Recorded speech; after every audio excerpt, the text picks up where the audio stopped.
आनंद माधव जी, सेना जैसे वक्त की जरूरत बता रही है, सेना के अधिकारी खुद ही सामने आकर बता रहे हैं कि कितना जरूरी है अग्निपथ जैसी योजना हिंदुस्तान की फौज के लिए, उसको कांग्रेस पार्टी नकारने में क्यों लगी हुई है?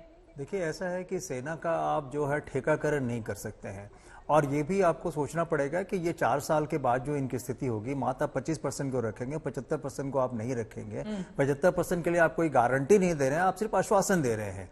और किसके आश्वासन में कितना भरोसा किया जाए जब बेरोजगारों की फौज खड़ी हुई हो गई है, और उन बेरोजगारों को लेके अभी जो स्थिति बनी हुई है, लगातार आपने कहा कि हम इतने नौकरी देंगे, 2 करोड़ नौकरी देंगे, 3 करोड़ नौकरी देंगे, और ये करेंगे वो करेंगे, तो वो संख्या मैं नहीं जा रहा हूं, लेकिन मैं बता रहा हूं कोविड में और भी परेशान हुए। आपने 3 साल से वैकेंसीज नहीं निकाली हैं जो सेना की वैकेंसीज है, और अचानक फिर कहते हैं कि हम जो है 10 लाख को भर्ती करेंगे, वो फेज वाइज करेंगे, पहले साल 46,000 करेंगे और उनको हम सिर्फ 4 साल के रखेंगे। जिस समय युवा लगभग नौकरी ढूंढते हैं ऑन एन एवरेज, अगर आप देखिए भारत में, उस समय ये जो है रिटायर हो जाएंगे।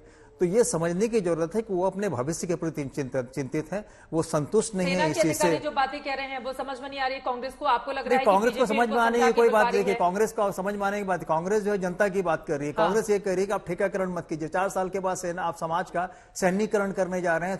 पूरा मिलिट्री अग्निपथ वापस नहीं होगा, सुना ना? नहीं, ऐसा है कि तो किसान बिल भी उन्होंने कहा था नहीं वापस होगा, वापस नहीं वापस होगा।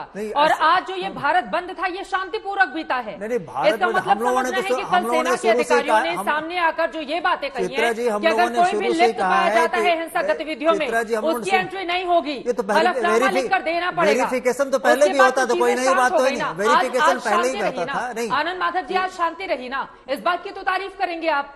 कम से कम आज बिना किसी संगठन के जो भारत बंद बुलाया गया था, जिसको आप लोगों ने भी समर्थन दे दिया था, हालांकि भारत परसों बुलाया गया था, कल नहीं बुलाया गया था।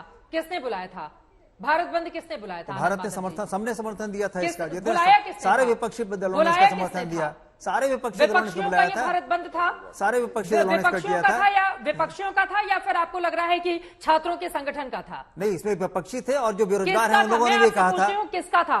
अगर कांग्रेस पार्टी ने समर्थन किया है भारत बंद का, भारत बंद किसका था? देखिए, भारत बंद का सबसे पहले बिहार बंद का अनाउंसमेंट हुआ था जो राजद की तरफ से। यही तो बात है ना, किसी को पता ही नहीं है।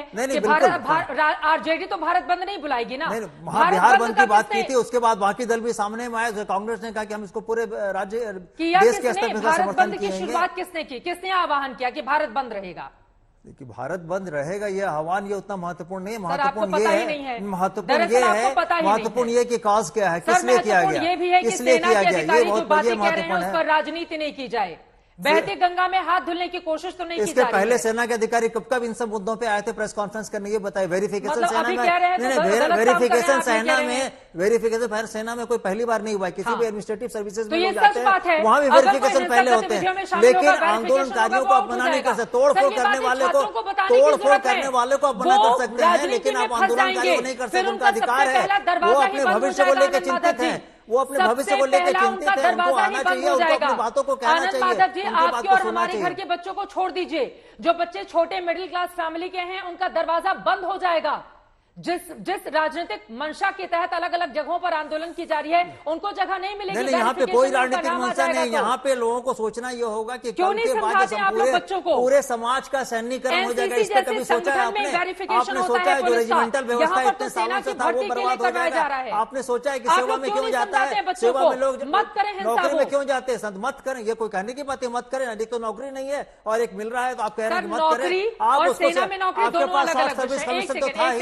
6 महीने की ट्रेनिंग में आप क्या देना चाहते हैं उसको? सेना की नौकरी और आम नौकरी को एक साथ जोड़कर अगर आप इस तरह की बातें करेंगे, इस तरह की बातें बिल्कुल सही बात है। मैं कह रहा हूं, मैं ये कह रहा हूं कि 6 महीने की ट्रेनिंग में आप जो है सेना तैयार कर रहे हैं। आप ये समझ लीजिए कि अभी जो तत्व हमारे सामने में आए हैं, हमने बार-बार इस बात, हम लोगों ने कभी भी हिंसा का समर्थन नहीं किया है। हम लोगों ने बार-बार इस बात कहा कि हम लोग शांतिपूर्ण सत्याग्रह करेंगे। आंदोलनकारी जो रथ है उनको तो आपको देना ही चाहिए, लेकिन सिर्फ और सिर्फ जो तोड़फोड़ में शामिल थे उनको नहीं मिलना चाहिए। जब सब लोग आह्वान कर रहे हैं कि तोड़फोड़ नहीं होना चाहिए, तो तोड़फोड़ कैसे हो जाती है? यही तो बड़ा सवाल है ना। सुधांशु त्रिवेदी जी, आप इनकी बातों पर रिस्पॉन्ड कीजिए, फिर बाकी मेहमानों के पास जाऊंगी। देखिए, मैं पहली बात मैं आनंद माधव जी की बात पर टिप्पणी करना चाहूंगा कि बार बार सेना को सिर्फ रोजगार से जोड़ना ये सेना के सैनिकों के शौर्य और आत्म बलिदान की भावना का अपमान है। वो आपको जब मिले तो आप लड्डू लूटिए उस पे, मान्यवर और हम लोग जाके जब प्रश्न आदमी उठाए तो वहां आप पे उस पे हमको कारगिल में समझाने के लिए आ जाए। वहां जाकर जब यही बैठा है ना, होता नहीं, है आपको सीमा के समझना होगा ऊपर, इस तो बात वो को, चंद हजार सुधांशु रुपए जी। के लिए नहीं बैठा होता है।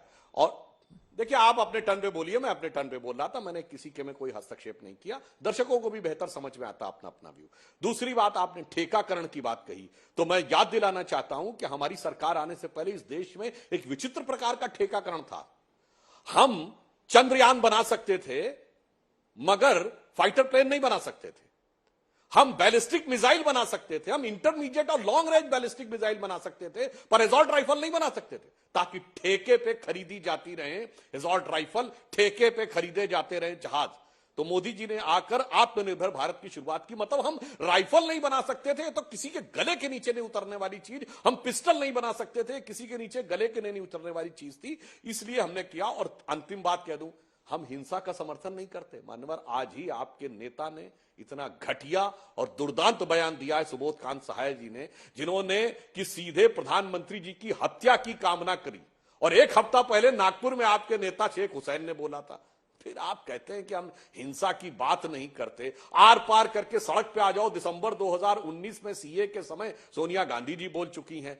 मोदी जी की बोटी बोटी काट डालूंगा, ये 2014 के चुनाव में बोल चुके हैं। तो जब आप कहते हैं हम हिंसा का समर्थन नहीं करते हैं, तो मेरे विचार से देश के प्रबुद्ध नागरिकों को सब चीज ध्यान आती है। एक चुने हुए प्रधानमंत्री के लिए ये कौन सा बयान है नहीं, ऐसा जिसको है कि 2014 से कहीं ज्यादा वोट और सीटें मिलती हैं 2019 में? ऐसा है कि बहुत कांग्रेस अभद्रता के लिए इतनी जगह क्यों है? नहीं, बिल्कुल नहीं, हमारे यहाँ बिल्कुल अभद्रता के लिए जगह सुबोध नहीं कांत सहाय है, कौन बिल्कुल है? नहीं है। ये शब्द उन्होंने जो अगर प्रयोग किया तो उनका ये व्यक्तिगत अपने सर, ये व्यक्तिगत क्या होता है? ये तो गलत, ये तो मतलब गलत बात है। हम लोग व्यक्तिगत क्या होता है? आपके ही नेता है ना, तानाशाही के खिलाफ है, और एक नेता हम लोग तो गलत ऐसी चीजों के फौज पड़ी खिलाफ हुई है, है। लेकिन प्रधानमंत्री वो पूरे देश के ये उसके लिए बौखलाहट है क्या किसी तरह कोई की? अमानवीय भाषा का इस्तेमाल करे, ये अमानवीय उसके पक्ष में हम लोग नहीं है। कोई इस तरह की भाषा का इस्तेमाल, अमर्यादित भाषा क्या कार्रवाई होनी चाहिए उनके खिलाफ? देश के चुने हुए प्रधानमंत्री के खिलाफ अभद्र भाषा बोलने वाले नेता को लेकर क्या कार्रवाई होनी चाहिए? पक्ष कांग्रेस पार्टी इसका समर्थन नहीं करती है। समर्थन करिए या नहीं करिए, आप ये बताइए, क्या कार्रवाई होनी चाहिए ऐसे नेता के खिलाफ? सत्याग्रह की बात करती है, क्या कार्रवाई होनी गांधीवादी चाहिए ऐसे सिद्धांतों नेता पर के चलती है। खिलाफ? आनंद माधव जी, क्या कार्रवाई होनी चाहिए ऐसे नेता के खिलाफ? ये कौन सी भाषा है जो हिंदुस्तान के प्रधानमंत्री की मौत की कामना करता है? अभी स्पष्ट रूप से आ गया है बयान, और ये कहा गया है कि हम इस बयान से हम अपने आप को अलग करते हैं, और ये भी कहा गया है, ये बिल्कुल ये भी कहा गया है कि हम प्रधानमंत्री पूरे देश के हैं, उनके खिलाफ में कोई भी अमर्यादित भाषा का इस्तेमाल नहीं किया जाएगा। हम लोग गांधीवादी सिद्धांतों में तभी रुकेगी ना जब इस तरह के नेताओं के खिलाफ कार्रवाई हो। हुआ है, पहले भी कार्रवाई हुआ है, ऐसा नहीं कि नहीं हुआ है, पहले भी कार्रवाई हुआ है। शर्मिंदा है उनके इस बयान पर आप? तो पहले भी कार्रवाई हुई है। हम लोगों ने कहा कि उस बयान से हम लोगों को कुछ लेना देना नहीं है। अलग करने से कुछ नहीं होता है ना। अगर आपके मंच पर खड़े होकर इस तरह की अभद्रता, वो भी देश के प्रधानमंत्री के लिए, इस तरह की अमर्यादित टिप्पणी का हम लोग विरोध करते हैं, और इस तरह की टिप्पणी को कहीं भी हमारे यहाँ स्थान नहीं है, क्योंकि हम लोग गांधीवादी सिद्धांत में विश्वास करते हैं। शांतिपूर्ण ही सब कार्रवाई होनी चाहिए।